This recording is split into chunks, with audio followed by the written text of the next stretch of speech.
Hello दोस्तों, आज के इस हिंदी एपिसोड में आप सभी का स्वागत है।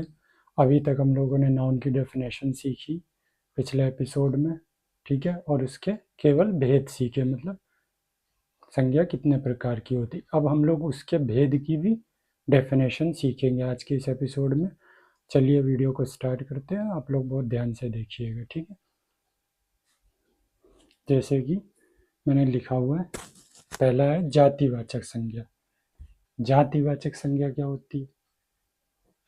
जातिवाचक संज्ञा, ठीक है। जातिवाचक संज्ञा वो होती है जो शब्द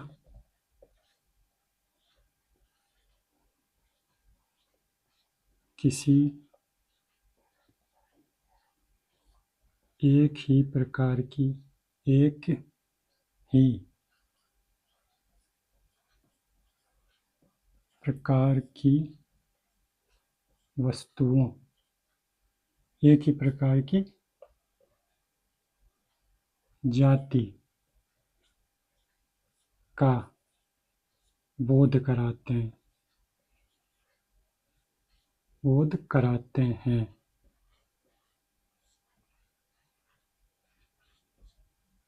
उन्हें हम उन्हें जातिवाचक संज्ञा कहते हैं। उन्हें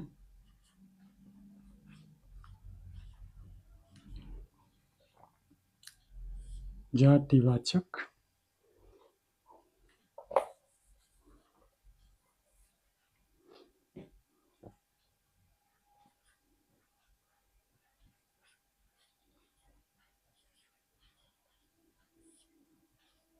उन्हें जातिवाचक संज्ञा कहते हैं, ठीक है। नोट कर लीजिए उदाहरण के तौर पे, पहले इसको नोट करिए फिर उदाहरण बताते हैं। जो शब्द किसी एक ही प्रकार की जाति का बोध कराते हैं उन्हें जातिवाचक संज्ञा कहते हैं, ठीक है। उदाहरण जैसे कि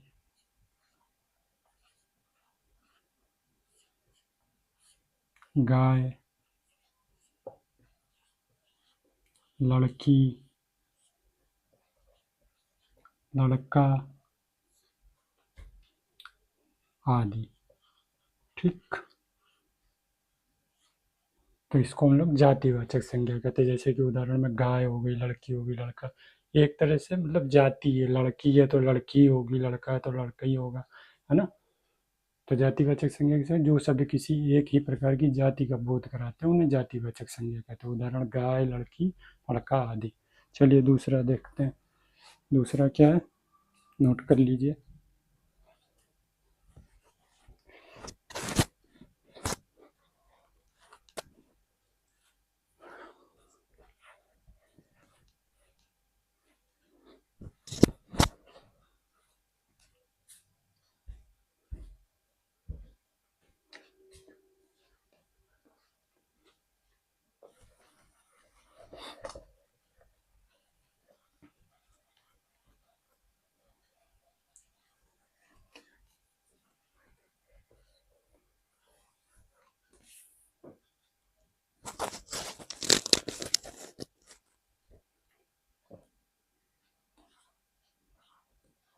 व्यक्तिवाचक संज्ञा, ये हो गया दूसरा।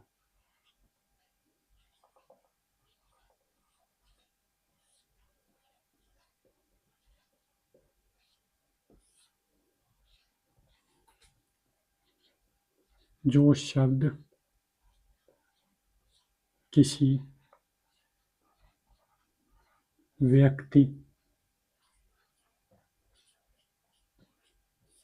वस्तु अथवा जो शब्द किसी व्यक्ति, वस्तु अथवा स्थान के बारे में बताते हैं, अथवा स्थान के बारे में बताते हैं,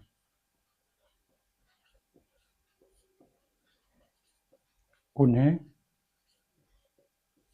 व्यक्तिवाचक संज्ञा कहते हैं। उन्हें व्यक्तिवाचक संज्ञा कहते हैं। ठीक, नोट करिए, फिर उदाहरण बताते हैं। जो शब्द किसी व्यक्ति, वस्तु अथवा स्थान के बारे में बताते हैं उन्हें व्यक्तिवाचक संज्ञा कहते हैं। ठीक है, अब उदाहरण इसका क्या हो जाएगा, जैसे राम, सीता, दिल्ली, गंगा आदि। उदाहरण जैसे कि राम, सीता, दिल्ली, गंगा आदि। ठीक है, तो ये हमारे हो गए व्यक्तिवाचक संज्ञा। जो शब्द किसी व्यक्ति, वस्तु अथवा स्थान के बारे में बताते हैं उन्हें व्यक्तिवाचक संज्ञा कहते हैं। उदाहरण राम, सीता, दिल्ली, गंगा आदि। ठीक है, ये नाम होगा, जैसे कि किसी व्यक्ति के बारे में बता रहे वस्तु। ठीक है, स्थान हमारा हो गया जैसे दिल्ली। ठीक है, तो इस तरह से ये व्यक्तिवाचक संज्ञा कहलाएंगी। चलिए इसको नोट कर लीजिए। अब हम लोग तीसरा देखते हैं।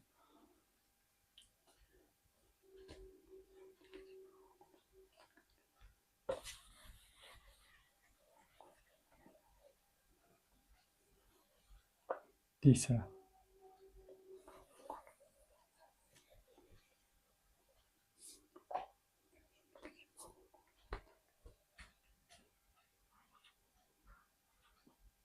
भाववाचक संज्ञा।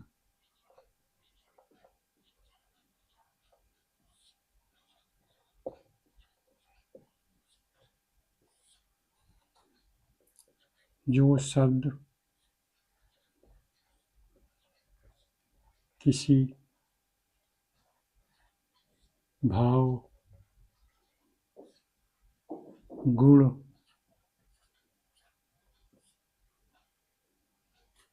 या अवस्था के बारे में बोध कराते हैं, अवस्था के बारे में बोध कराते हैं,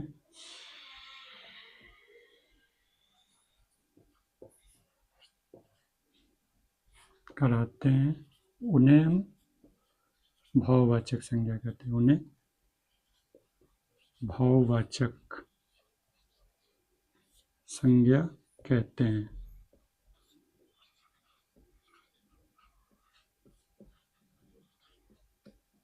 ठीक, नोट कर लीजिए इसको भी। फिर इसका उदाहरण देखते हैं। इसका उदाहरण क्या हो जाएगा,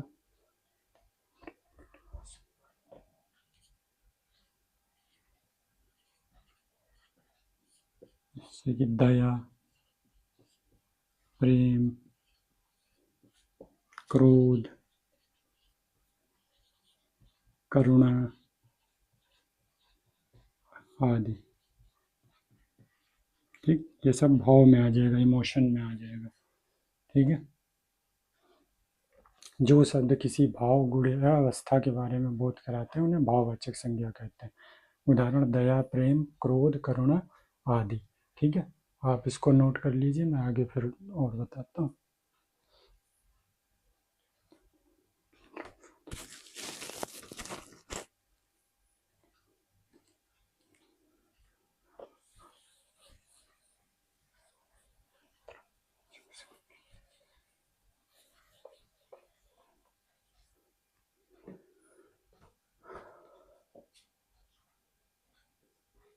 चौथा है द्रव्यवाचक संज्ञा।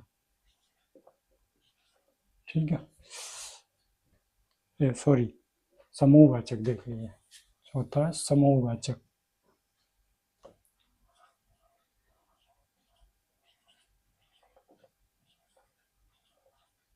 समूहवाचक संज्ञा।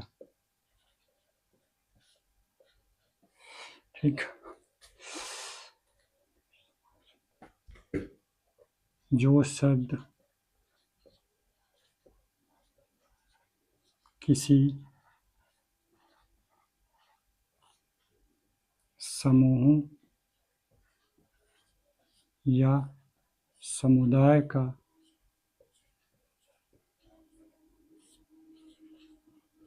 बोध कराते हैं,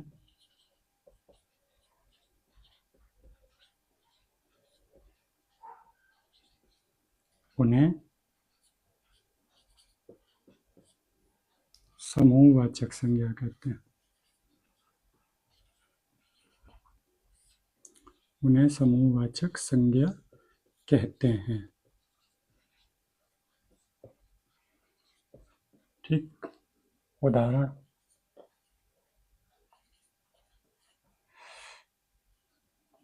क्या हो जाएगा इसका? जैसे कि सभा हो गई, कोई टीम हो गई, आर्मी की जैसे सेना हो गई, समूह में रहते हैं लोग, भीड़ हो गई पब्लिक की आदि। ये हमारा समूहवाचक संज्ञा में आ जाएगा। ये उसका उदाहरण है। जो शब्द किसी समूह या समुदाय का बोध कराते हैं उन्हें समूहवाचक संज्ञा कहते हैं। ठीक है, नोट कर लीजिए। एक और लास्ट बचा, उसको भी देख लेते हैं।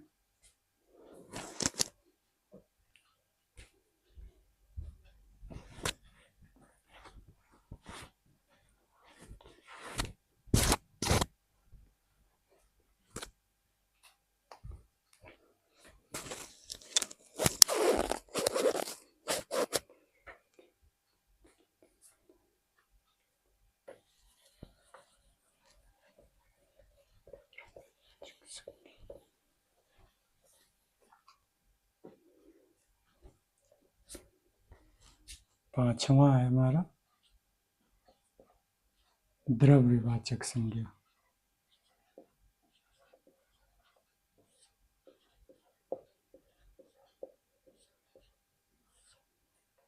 ठीक है,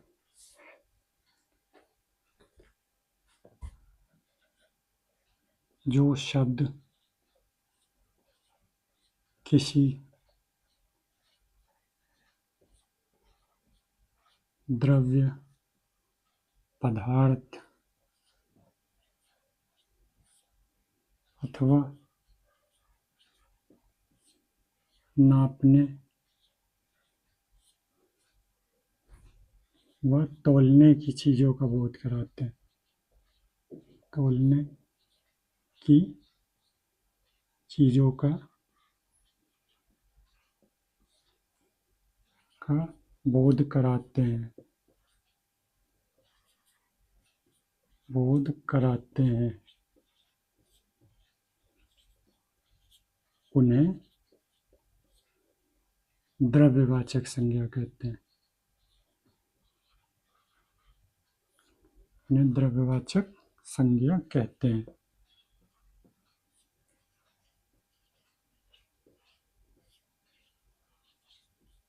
ठीक, नोट कर लीजिए।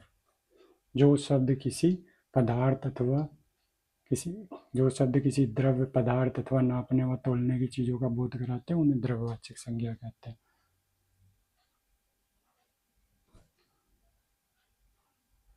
उदाहरण के लिए चलिए देखते हैं क्या है। जैसे कि उदाहरण हमारा इसमें क्या क्या आ जाएगा, जैसे कि सोना तोला जाता, चांदी तौली जाती, दूध,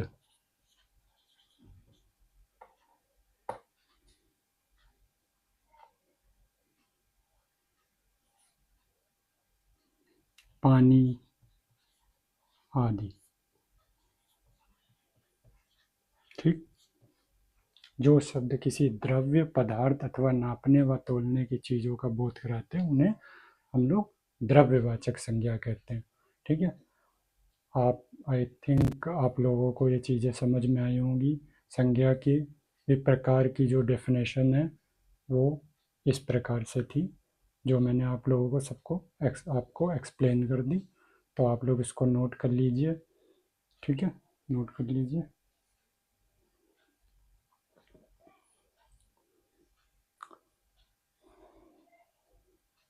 तो इस वीडियो को लाइक करें और हमारे चैनल को सब्सक्राइब करें और वीडियो को पूरा अंत तक ज़रूर देखें।